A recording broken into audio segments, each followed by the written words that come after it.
श्रीराम समर्थ. देहाला भगवंत प्राप्तीकरताच सांभाळावे. देहाला सांभाळणे जरूर आहे, परंतु भगवत प्राप्तीकरता ते करावे. विषयाकरता नाही करू.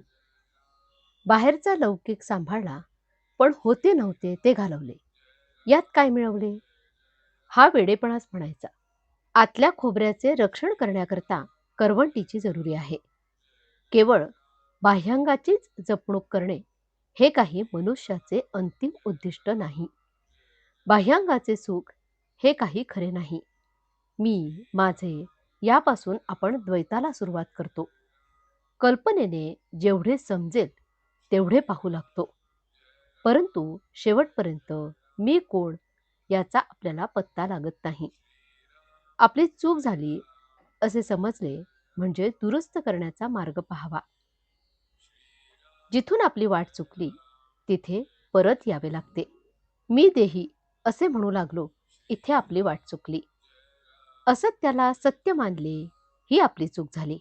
विषयामध्ये सुख आहे ही आपण कल्पना केली, त्याचा अनुभव आपण अनेक वेळा घेतला, तरी अजून आपली ही कल्पना खरी का खोटी हे आपल्याला कळत नाही. हे मात्र और आहे. खरोखर प्रपंच हा टिपऱ्यांच्या खेळाप्रमाणे आहे. टिपऱ्यांच्या खेळात एकाला टिपरी दिली की तो लगेचच दुसऱ्या गड्यापाशी जातो. त्याप्रमाणे हा प्रपंच स्थिर नसून सारखा बदलणारा आहे. आपले जन्म आणि मरण एक प्रकारे रोज घडत असते. आपण निजलो, झोपी गेलो की मरण समजावे, आणि उठलो, जागे झालो की आपला जन्म झाला असे समजावे. एखाद्या तुरुंगात पुष्कळ कैदी असतात. कुणी काही केलेले असते, हे खरे. तरी जे करू नये ते प्रत्येकाने केलेलेच असते, ही गोष्ट निश्चित आहे. त्याप्रमाणे जगात जे लोक दुःख भोगतात त्यांनी मागील जन्मी अमुक एक कर्म केले हे जरी समजले नाही, तरी जे करू नये ते त्यांनी केले आहे, ही गोष्ट निश्चित. परंतु त्यामध्ये भगवंताने एक मोठी सोय करून ठेवली आहे. ती ही की देहाला विसरेल त्याला त्या दुःखाची जाणीव होणार नाही. जगातल्या दुःखांचा प्रश्न हा मानवी कर्त्याला समाधानकारकपणे न सुटणारा प्रश्न आहे. म्हणून त्याबद्दल फार विचार न करता जगातले दुःख शक्यतो कमी करण्याचा प्रयत्न करावा.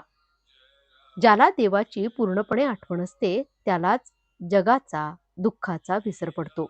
जो स्वतःला पूर्णपणे विसरतो त्यालाच भगवंताची प्राप्ती होते.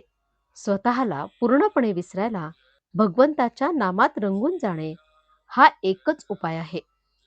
जेवढ्या उत्कटतेने नाम घेऊ तितके अधिकाधिक आपण नामात गुंतले जाऊ.